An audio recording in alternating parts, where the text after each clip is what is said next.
Hey guys, Mr. Gibson here. I'm going to take you all through some micro free response questions. So let's dive right into it. Always the first question usually has to do with firms, and this one last year was no different. We've got, as the only gas station in small town, Philip has a local monopoly on the sale of gasoline. Philip is currently earning positive economic profit. Okay. So again, this first uh, A part of this question will always get us to graph stuff. Again, this time you guys won't have to graph anything, but let's go through the graph too because we're going to have to understand the graph so you do some of these problems. Again, I think it's a mixed blessing not to have to draw a graph because it's one less thing that you have to really worry about on the test and time saver and all that good stuff. But um, they're going to make you have to interpret graphs, whether you have to draw one or not, and you're missing out on some potential positive numbers on your test, potential points. Anyway, um, let's go through it. Draw correctly labeled graph or fill up. Show each the following: profit maximizing quantity, Q sub F; profit maximizing price, P sub F; dead weight loss associated with the profit maximizing quantity, shaded completely, and then maximum quantity at which fill up would earn zero economic profit, labeled Q sub Z. Okay, so we got to remember that they are earning positive economic profit. So let's go ahead and draw all this. Wait on there we go. Okay. All right, so we have a quantity. I usually like to put a dollar sign because this can represent cost or price. He's the only player in the market, so he has the entire market's demand, so it will be downward sloping demand. Marginal revenue is reflective of the demand curve. It is downward sloping, and it shows where our demand is elastic, unit elastic, and inelastic. We'll have a check mark looking marginal cost curve. Profit maximizing quantity is where marginal cost equals marginal revenue. They told us to label that Q sub F, so I'm going to use this right here, Q sub F. This represents the quantity that we will maximize our profit at. We go up to the demand curve. The demand curve will tell us what the price is for that quantity. That's P sub F. Okay. Dead weight loss. Dead weight loss. If we were in a perfectly competitive market, the supply would equal demand. Marginal cost represents the supply. So this would be the uh, efficient, perfect competition place in this market. But this is a monopoly market. Monopolists suppress the output for the firm to maximize the price and maximize profit. Shouldn't say maximize the price, but comes up with a profit maximizing price and quantity. So this represents the lost transactions due to the monopoly, which is our deadweight loss. Okay. Final thing, it says maximum quantity at which fill up would earn zero economic profit, labeled Q sub Z. Okay. Uh, let's look at the answers real quick because I think that would be the yes. Oh, well, we have to draw an ATC. My bad. Okay.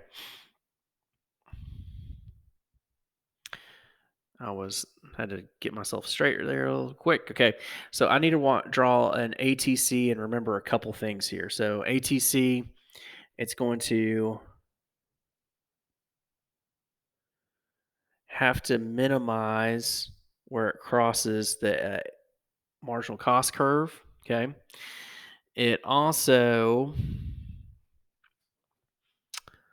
um, losing my train of thought. Sorry. Yeah, it also shows that we have positive profit because if I label right here, that's what ATC is for our firm.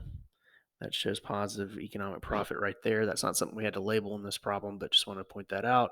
So that makes Q sub V or Z right there. That's your That is the price or the quantity at which that this firm would still earn zero economic profit. Okay. All right. And another quick note is I could have, as long as I drew this ATC anywhere where it would show positive profit, this A sub Z or this Q sub Z could have ended up anywhere where the marginal cost equals that marginal average total cost curve. The only thing I had to do was make sure that the ATC was uh, met this Q sub F somewhere that was less than P sub F. Okay. All right. Assume the Phillips fixed cost uh, increases because new lease on the property and Phillips stays in business. Which of the following increase, decrease, or remain unchanged at Phillips profit maximizing quantity? The deadweight loss, explain. There will be no change in the deadweight loss. Okay. If we look at this graph or just talk about it in general, um, the profit maximizing point is determined by marginal revenue, which won't be affected by cost at all, and marginal cost. Here's the thing, marginal cost is affected by variable cost. As variable cost changes, the marginal cost changes. Okay. Fixed cost remains the same no matter what. So there's no marginal cost to that. Okay. So fixed cost does not affect marginal cost one bit. So there would be no change. Okay. And that would be your explanation, is that fixed cost doesn't affect marginal cost, so there's no change in the marginal cost curve. Okay.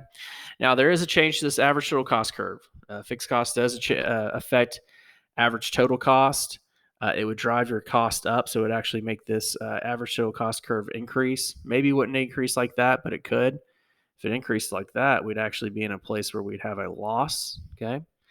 But anyway, we're not going to worry about that. But it says Phillips economic profit. Okay. But that does help us explain this. We don't have to explain this, which is great.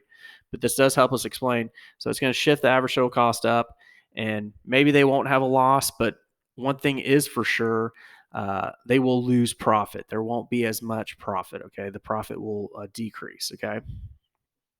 All right. Assume the demand for gasoline decreases because people bike to work more often.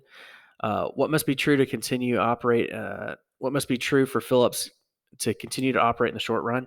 Well, the price is going to have to be greater than average variable cost, and that's true of any firm. Okay, if the price is greater than average variable cost, they will operate. Okay, they could operate at a loss, but they'll still operate. Okay, what happens to Phillips' profit maximizing quantity and price in the short run, assuming the firm continues to operate? Um, well, the demand decreases, their marginal revenue decreases. Okay. And as we can see from the graph, getting real messy here. We're going to try. So the demand would decrease, marginal revenue would decrease like that. So we would have less output and a higher price. Okay.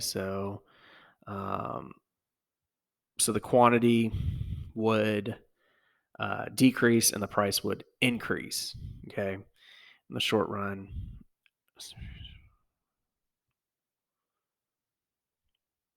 Oh, pardon me. Sorry. The price, yeah, the quantity would decrease and the price would decrease as well. My bad. Okay. And that's purely a market problem there.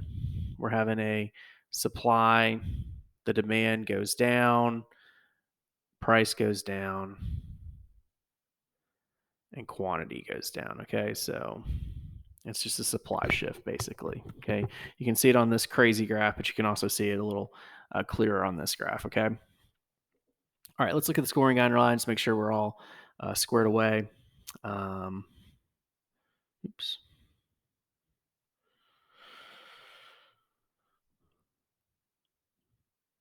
Okay. They would have given you a point for the demand, downward sloping demand, upward sloping marginal cost, and downward sloping marginal revenue. Uh, there's your Q sub F, P sub F for your profit maximizing. They drew an ATC there to make sure that we show that there is a positive economic profit, like that. Okay. But didn't have to illustrate that part. There's your dead weight loss, as I explained. And then Yes, they have. I messed this up. Okay, let's look at this. Q sub z is going to be um, where the demand curve actually uh, crosses the ATC, which makes sense. That means where the price will equal ATC. So whenever the price equals ATC, that's where we have zero economic profit. That's my bad, you guys. Just keep that in mind. If price equals ATC, as it would in this case, that's where you have zero economic profit, and that's true for anything. That's why it's true for a um, perfectly competitive firm. Okay, so keep that in mind. My bad there. Oops. 2 points for this last problem. It says, oops, pardon me. Deadweight loss will remain unchanged. Explain that the changes in fixed costs do not affect marginal cost. Profit maximizing quantity for the firm. 1 point is earned for Phillips' economic profit will decrease. Okay, we didn't have to explain that one, which is great. 1 point is earned for saying that the price must be greater than AVC.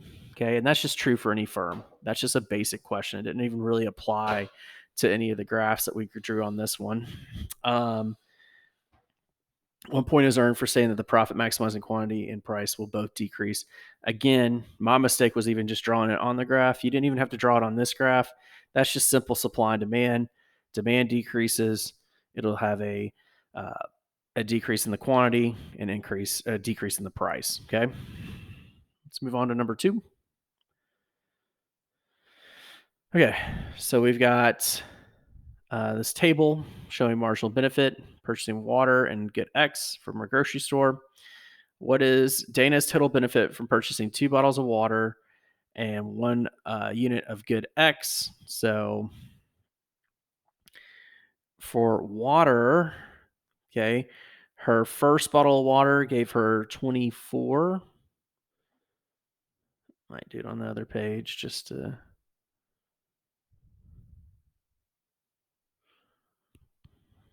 Okay. Gave her 24. The second bottle of water gave her 18. That is 32.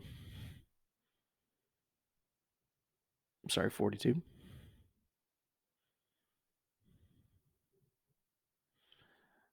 Gives her 42. Okay.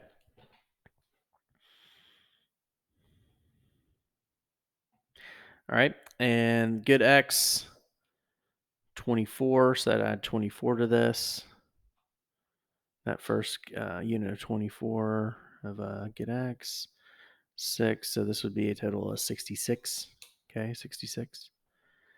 All right. Assume the price of unit of good X is 5. Calculate the total consumer surplus if Dana purchases 3 units of good X. Okay, so her marginal benefit of good X at 3 units is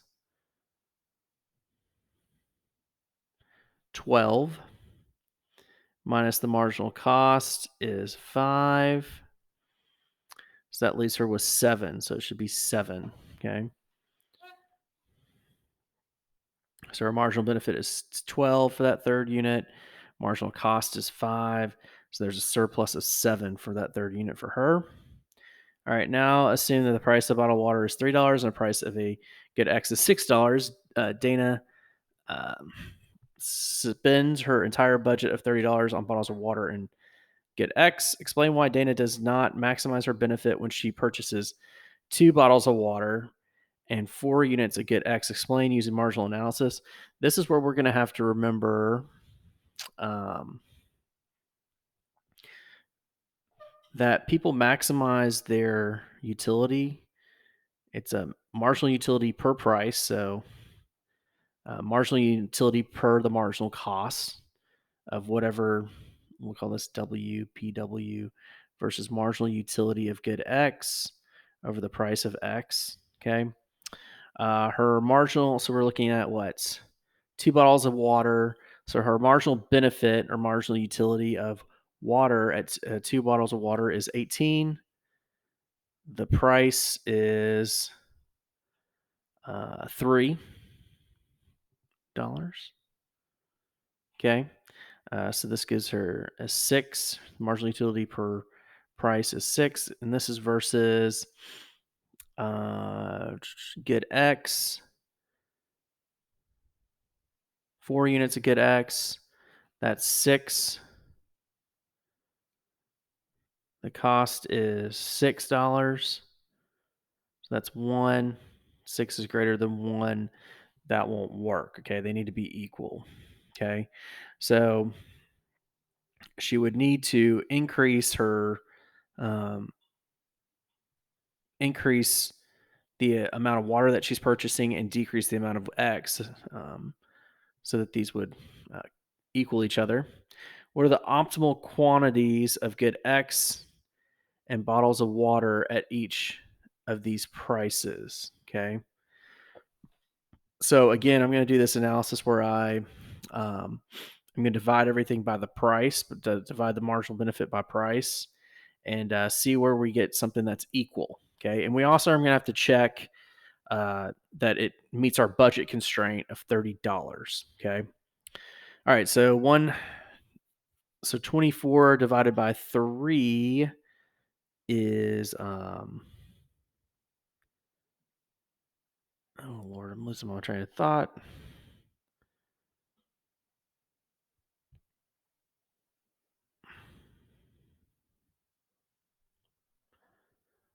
Sorry, losing my train of thought. All right. 4, 2, 1, 6. Oops.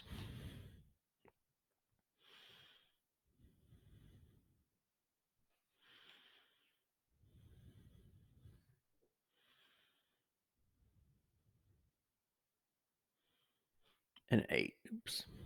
Okay. Just divided all those by 3, even though my brain shut down for a second there. For get X, we got to divide everything by 6. Um, so that's going to be 4, 3, 2, 1, and 0.5. All right.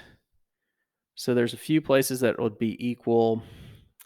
And let's start trying them. So we could do 4 bottles of water. And let's go up one more before that. So let's go 3 bottles of water and 1 good X. All right, 3 times 3 is 9 plus 6. Well, that doesn't equal 30, so she wouldn't maximize her utility there because she could still spend more money. Okay, so let's move on to um,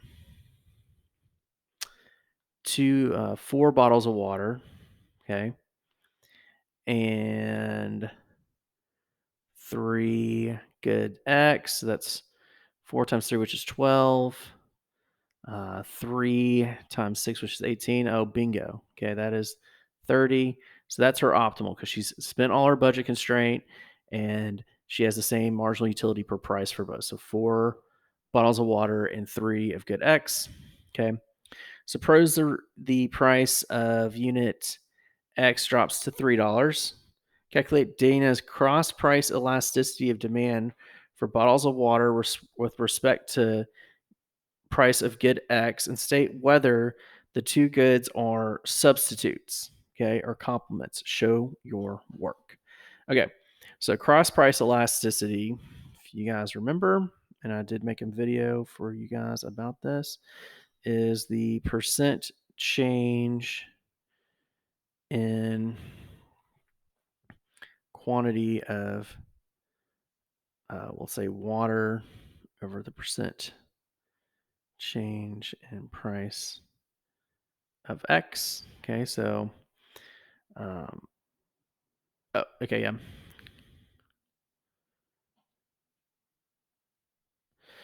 Okay, so the percent change in the price, let me calculate that real quick,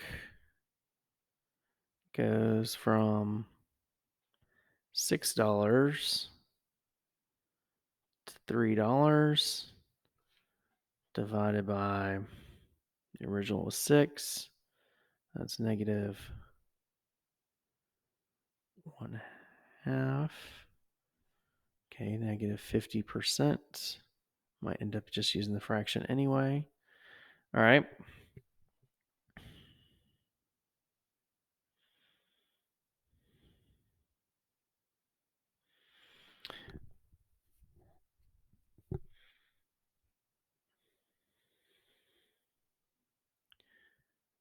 Okay, so as the price falls, let's redo this real quick.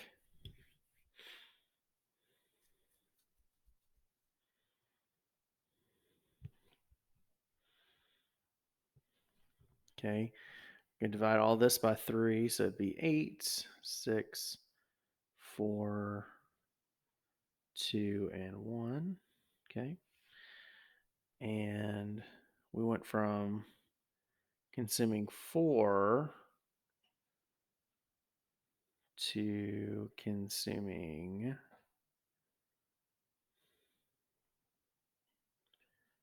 let's see, so we'd be consuming 3 and 3, I think, because this would be 4 and 4.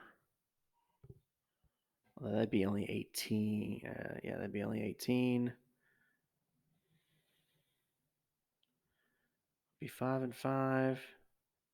Yeah, it'd be 5 and 5. So she would increase her consumption of water from 4 to 5. I think. So percent change in quantity of water. 4 minus 5 over 4.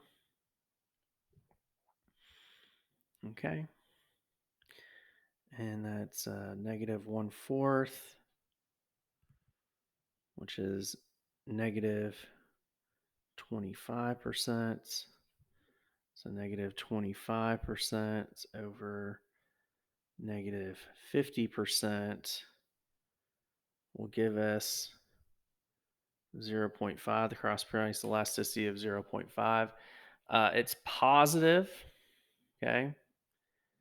It's positive. So as the price of good X dropped, okay, it made her consume more of water, got a positive cross price elasticity. So that would mean that they're complements. Yes. Let's make sure. Make sure I did everything right. All right. Yep. We got the total benefit of $66. Let's see what I did wrong here. Consumer surplus. I'm purchasing 3 units of Get X as $39. Oh, I only calculated it for 1. Okay. Here's my mistake, guys. So the first bottle of water gave her a benefit of, our first unit of Good X, excuse me, gave her a benefit of 24 minus 5. Here's our 12 minus 5. There's our 7 there. But I had to add all the goods. It wasn't just good 3. That was my mistake there. So you had to do the first unit and the second unit. Okay, so that was a mistake I made. 1 point is earned for explained does not maximize her benefit. Marginal benefit per dollar spent is greater than marginal benefit of Get X. Same work here. 6 is greater than 1. Okay. 1 point is earned for saying that the optimal quantities are 3 units are of water are of Good X is 3 and bottles of water are 4. That's what we had. Okay. 1 point is earned for correctly determining the optimal quantity of water and calculating the cross price elasticity of water. Good, showing the work. Okay. I had 25% over negative 50%. So it should have been negative. And the goods are positive, are complements. Okay. So I wonder where I made a mistake with a positive versus a negative.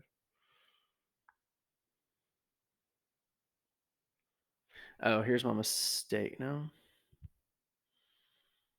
should have been negative. Let me figure that out real quick.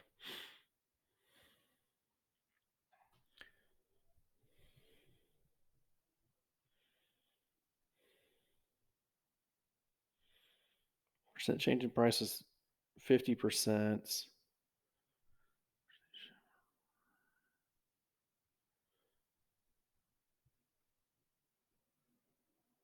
Yeah, here's my mistake. We increased our. I flipped this around. This should be a 5/4. So new minus final.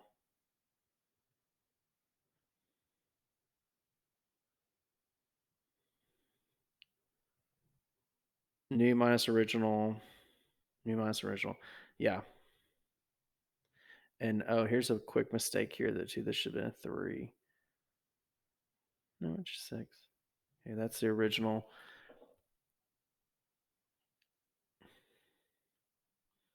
Yeah, I flipped this around. Sorry, you guys. So this should be a positive here. Okay. And that one stays negative because, oh, I even did the math wrong there. So I got my negatives confused there. But they should be complements because, again, the price dropped and we consumed more. We ended up with a negative cross price elasticity. Okay. So a few mess ups there, but it'll happen. All right, let's go on to this last one. Got a Nash equilibrium one. I'll just do it on this page. All right, Patrick's Pie is currently the only pizzeria in College Town. Can either advertise or not advertise. D's Pizzeria is contemplating whether or not to enter or stay out of College Town market. They're independent, simultaneously make decisions. Payoff matrix is shown, but shows the profits for each combination of decisions, and both players have complete information. The first entries in the payoff matrix are Patrick's profit, and the second entries is D's profit. Okay, so we got one side determining whether they want to advertise, the other side determining whether they want to enter. Okay, what actions maximize the combined total profits for Patrick and D's? So you got to go one by one, and I'll just kind of write over them. So this is the total here would be what 48. This would be 175. This is 100. Pardon me, and this is 165. So really,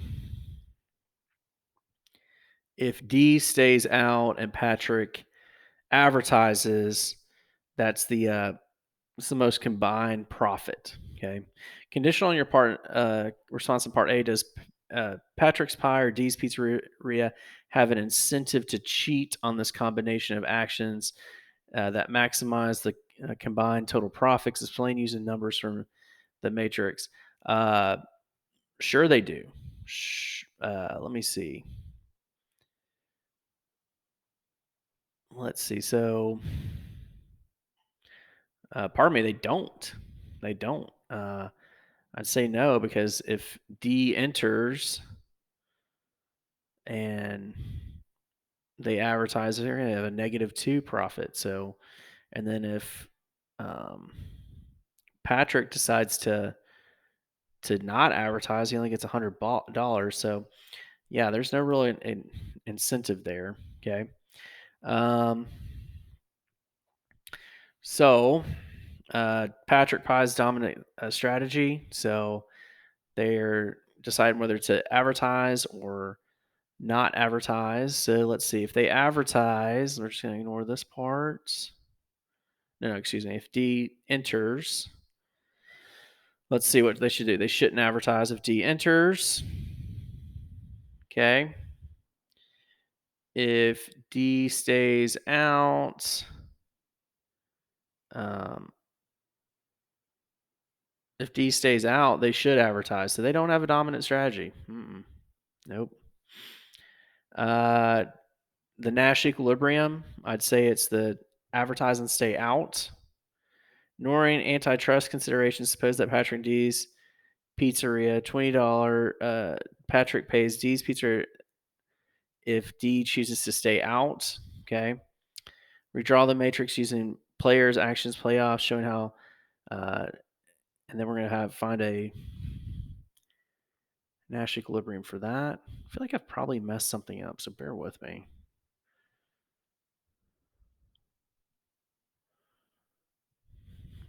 Because this is a very strange one. All right, so we have the stay out, enter, add, no advertisements. And now D gets $20 for staying out. That's versus 175 and 100. This is -2 and 50 versus 115, 50.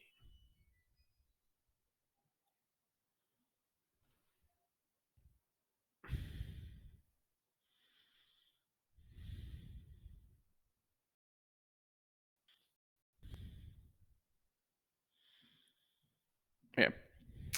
Um,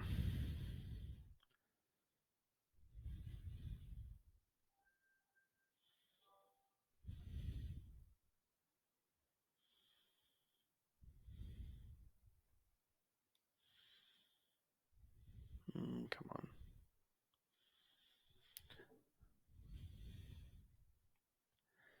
I guess it is working. Anyway, identify the Nash equilibrium. I think it'd just be the same Nash equilibrium, or let's see.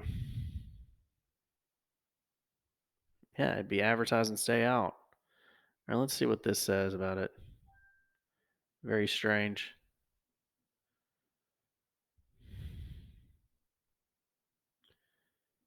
One point is earned for saying the advertise and stay out. Yep. 1 point is earned for saying that neither firm has an incentive to cheat. Um, Decreased to -2, and D cheated, and they would and Patrick's would decrease too.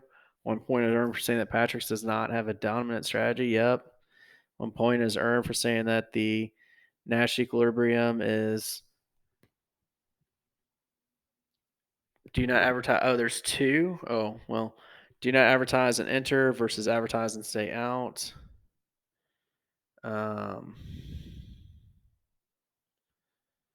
and finally, 1 point is earned for correctly drawing this. And yeah, that makes it solid that it's advertise and stay out. So the only thing to say is that the